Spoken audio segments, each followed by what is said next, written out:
Okay, well, welcome back. We are now ready for our second presentation. And that being said, our next presenter is Rachel Villanueva. I hope I pronounced that correctly. If not, I'm so sorry, I apologize.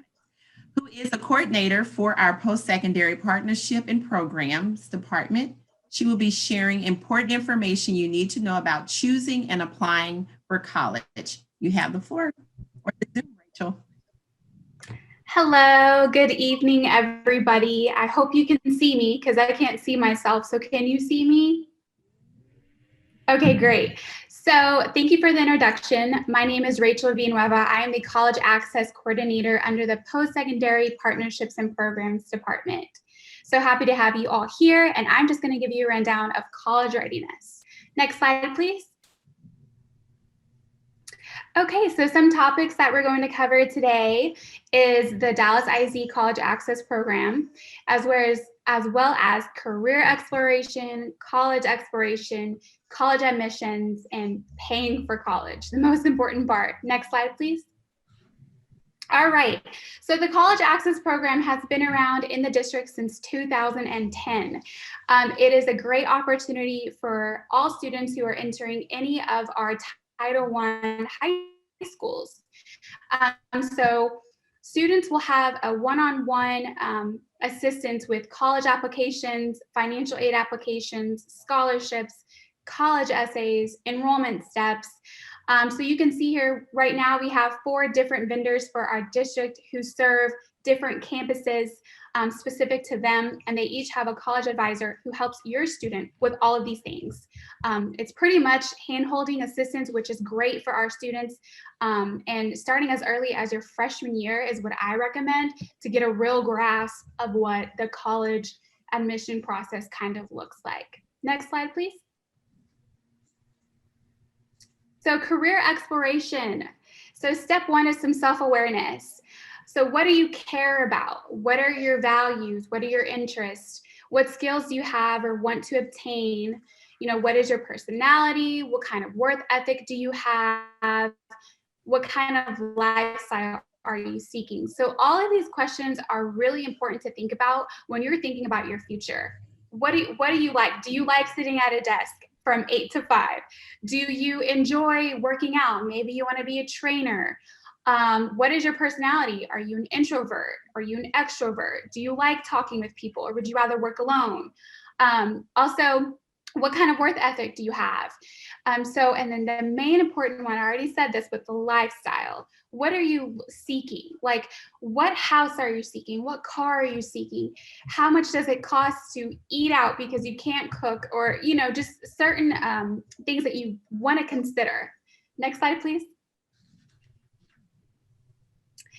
All right, and career exploration. You're going to want to research. So what education and training do you need to be a police officer? What education and training do you need to be a chef or a firefighter? And what is the job market? Are they seeking a lot of police officers? Are they seeking a lot of chefs? Is it a high level job that is being sought? And most importantly, what's the beginning salary? You know, that lifestyle, you're going to need that salary with it. So what does that beginning salary look like? Does that work for the lifestyle that I'm seeking? So these are really awesome websites to use. My favorite is Texas Reality Check, because it allows you to put like pretend bills in there and kind of see like how much you think that your lifestyle is going to cost, but then also it's going to reality check you and tell you, no, this is what it actually is. And it's going to help you to sort through those careers, like, well, maybe that's not a good option. And those sorts of questions will come about. So career exploration is great. With that being said, there's lots of career exploration assessments out there. Some of them 10 minutes, some of them a lot longer, like 30 minutes, just depending, you know, really digging deep into what your interests are to let you know, well, you know, you might do well as a teacher, or you might do well as a pharmacist. It seems like you have a science background, you know, those types of things. So definitely do your research in this career explorations. Next slide.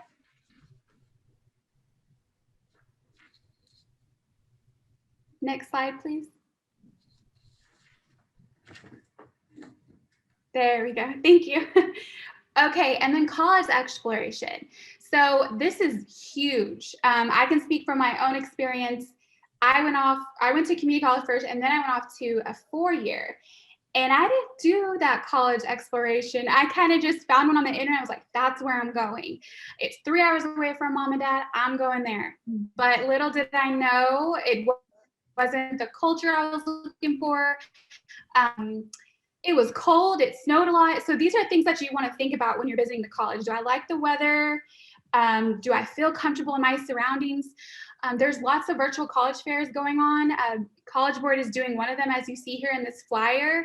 They're hosting a big one, so it's called Big Future Days, as well as colleges do preview days and tours. I know that they're starting back up with those because of COVID, but they're like limiting them. But I think as soon as you're a freshman or a sophomore, start visiting those colleges, start seeing where you feel comfortable, what you enjoy. Do you want to go to a large institution and, you know, see all the sports and tailgate and do all those things? Or do you want to start small? So maybe it's talking to a college rep during lunches. I know a lot of times, well, pre-COVID, but we'll get back to it, where hopefully when you guys are in high school, or if you're listening and you are in high school, college reps will come to your lunch and they'll set up a table and they'll kind of just give you the rundown of, hey, come to Texas Tech. This is what we offer here and the degrees, and here's what it takes to get in, the GPA and the scores and all of those things. So definitely just start early, start researching, start exploring those colleges and see what's out there. And then now that, you know, we're in a virtual space, there's a lot of virtual college tours, a lot of different platforms that use it as well.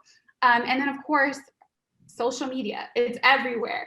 You can look up colleges on Instagram, on TikTok, just to get a good feel of what the campus culture is like, because that is so important when you're picking your college, because statistics show that students who are best matched and fit with their institution, the better chance they have to complete, because they are secure in where they are. Next slide, please.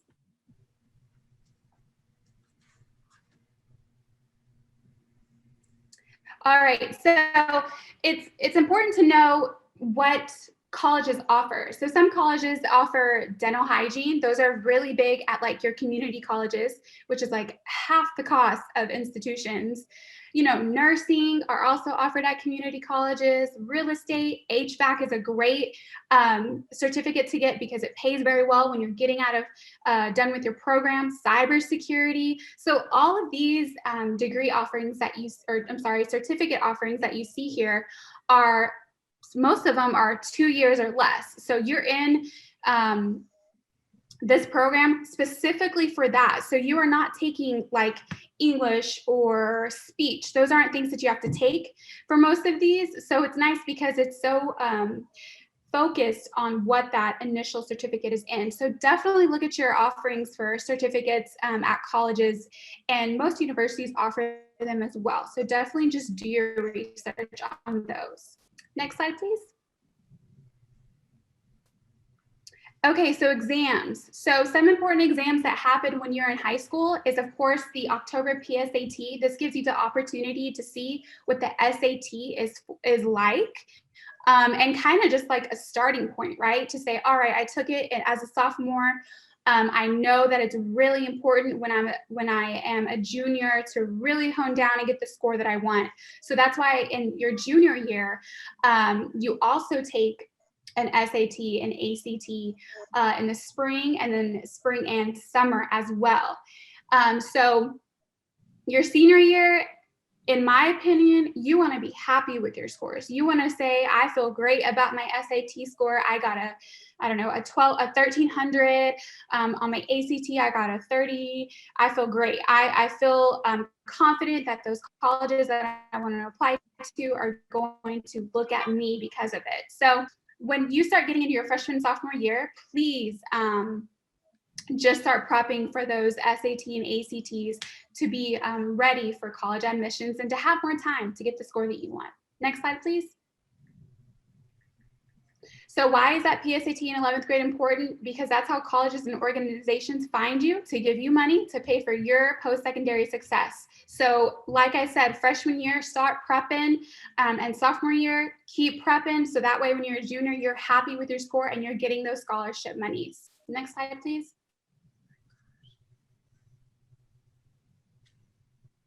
All right, and then there's free test prep out there. I know I keep saying prep, prep, prep. Well, thankfully there's free test prep. Khan Academy allows you to link to College Board, which College Board is your SAT portal, and you're able to have practice questions on there, and it'll track your progress and tell you what you're doing right or what you're doing wrong. You know, give you things that benefit you on your path on what you need to work on. And then also Dallas ISD has free SAT and ACT boot camps starting when you're in high school. So this is an opportunity to really get more hands-on assistance. And then Dallas ISD also has EdReady. EdReady is a platform that we use to get students ready for the TSI test and then also along with the SAT and ACT. And you can always go to College Board and look at the essay prompts to kind of see like what to expect. There's lots of sites out there that will give you practice questions. Next slide, please. So there's two different types of admission types. We have assured admission, where you're defined, you're going to get in, you'll be admitted. And these are like your community colleges. They won't be as holistic review as your private institutions. Maybe it's like SMU, Baylor sometimes, you know, those kinds of institutions are going to look at it individualized. So they're going to look at a student profile to determine if you're a good fit for their school. Whereas at assured admission, they're like, you can think of it as like, sure, come in, where you'll be admitted. Next slide. All right, so just a high level overview of what college admissions looks like. You're going to want to apply. And most all institutions have them online, so it's great. You're going to want to submit your high school official transcript. So when you get in high school, it is important to keep that GPA up from 9th to, I mean, the whole time. But what they're going to look at is when you're a senior and you're applying, you know, it's going to reflect what you did in 9th grade through that junior year. So keep in mind when you don't feel like studying or you don't feel like putting the extra effort and think about your future and think about what that looks like when you're applying to college. And then you'll submit your official test scores like your SAT or your ACT. Letters of recommendation are for those holistic review institutions. They'll want like a counselor recommendation to say, yes, Jimmy is a great fit here. Or they'll want like, maybe it's a family friend who's known you for a long time and knows that you can be of value to their institution. Also, they require the bacterial meningitis vaccination. So you'll have to show that you've had that within the past 5 years, and then a financial aid, and then completing your testing requirements. If you have to take the TSI because you didn't do so well in the SAT or ACT, the TSI is a Texas Success Initiative assessment, and that is kind of like the SAT and ACT. It's pretty much a placement test. And then you'll want to attend orientation for your school to know where your classes are. And it's so much fun because you meet a lot of friends there and you know where the great places to study are and all of those sorts of things. And then you finally register for your classes. So these are all things you have to do before you can register for classes. Next slide, please. How will you pay for college, right? So there's 3 types of financial aid. We have free money, which is grants. It's usually based on financial need and they don't have to be repaid. And then we have borrowed money. So those are loans. It's an investment for your future, but you do have to pay that back after you complete your degree. Put it like in the and then earned money. A work-study job lets you earn money while you're in school. So being a work-study is great because it gives you the opportunity to work in a campus while attending school. So they know that you're there for school. So they're more willing to work with your schedule and not overwork you. And you can like work on your schoolwork while you're getting paid to work. So it's great. So all of these types of financial student aid are applied through FAFSA. So it's at FAFSA.gov. And then there's also state aid for students who do not meet the requirements for FAFSA. Next slide, please. Types of scholarships you can see here, there's many types of scholarships. Merit-based is making good grades, doing well on those tests. Athletic or ability, maybe you're in band, maybe you're in choir, maybe you play basketball. These are things, but remember, if you're an athlete and you want to go to college, you have to keep up your grades. You may be the star, but they're going to look at your GPA and they're going to look at your grades and what kind of student you are, because you have to be eligible to academically to play sports in college. So keep that in mind too. And then of course, need-based, institutional, freshman, there's like a first going to college scholarship, first in my family. So national, Target, AT&T, sometimes AT&T will give scholarships to families who've been a customer for so long, and they'll have like a lottery where they pick a scholarship winner. So lots of scholarships out there. Next slide. And with that being said, there's lots of websites that can give you scholarships. So College Board is great because they have scholarships for almost everything. They actually have a checklist where if you complete a college application, go insert it and let them know. If you complete a financial aid, go insert and let them know, because they're going to put you in a raffle to win a scholarship. But most importantly, these scholarships have deadlines. So you'll want to remember that. And just pay attention to deadlines, because money comes and money goes, but it's going to go to people who really want it and who really put in their information when it's needed. My Dallas ISD College Access Program website has tons of scholarships on there. So please feel free to visit dallasisd.org/college access program. And on there I have scholarships where you can click the school and it'll take you to the school scholarship website, or it'll take you to outside scholarships like Raise Me and College Board, so you can see what eligibility requirements. Sometimes they require like essays just to say like why you deserve the scholarship. So pay attention to deadlines for scholarships and financial aid. Financial aid, FAFSA, you'll complete that when you're a senior. Your senior year in October, it's the same every year. It opens October 1st of your senior year. And you do have to fill it out every year after when you're going to college. Next slide, please. All right, so that completes my presentation. I hope you enjoyed learning about being ready for college. I would just like to leave you with stay focused, stay ready, and I wish you all the best of luck. And I am here to answer questions, so I'll monitor the chat. So thank you so much.